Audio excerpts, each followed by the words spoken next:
SCP Foundation. Secure, contain, protect. Au 5-5, Merle Noir. Ascendance européenne et moyen-orientale. Origine américaine.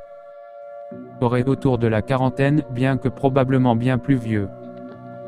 Préfère les costumes en tweed, porte généralement un manteau avec un chapeau présentant une broche en forme de merle noir. Porte des cravates avec des motifs d'oiseaux. Signification inconnue s'il y en a une. Trop amical et familier dans son comportement.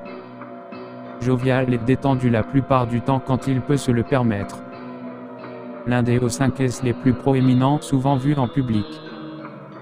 Peu de choses sont certaines quant à son rôle précis, bien qu'il soit présent dans le conseil depuis longtemps. Un artiste talentueux et connu pour signer ses œuvres de 5 merles noirs. Au 5-5, l'homme ordinaire. Ascendance européenne. Origine américaine. Aurait autour de la quarantaine. Son apparence est minutieusement réfléchie pour être commune, souhaite avoir l'air d'une personne lambda. Exception, presque à chaque fois aperçu portant des chaussures en cuir tanné. On sait très peu de choses sur O5-5, il serait connu pour voyager occasionnellement avec SCP-108 pour des raisons inconnues.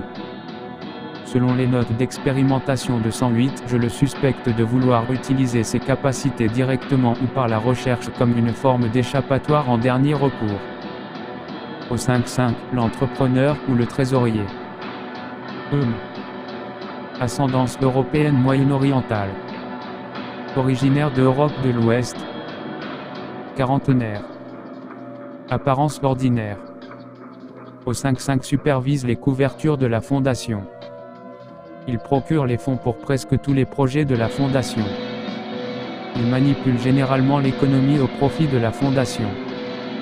Il n'accomplit pas cette tâche par le biais d'anomalies. Oui, la Fondation pourrait simplement fabriquer de l'or, mais injecter de l'or dans l'économie pourrait la rendre instable. Au 5-5 ne fait pas que faire tourner les couvertures, il en génère du profit. Les autres embauchent les travailleurs, lui, les paie.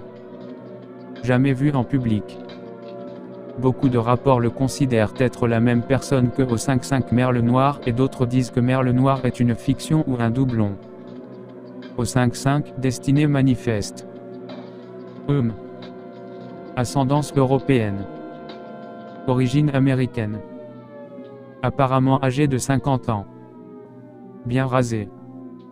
Anciennement lié à l'initiative américaine pour le confinement sécurisé. Signataire de la Convention de la Cité interdite. Il croit fermement en la supériorité de l'humain sur la nature. Lié à la destruction de SCP-2750. Va souvent voir le Yellowstone Park. Raison inconnue.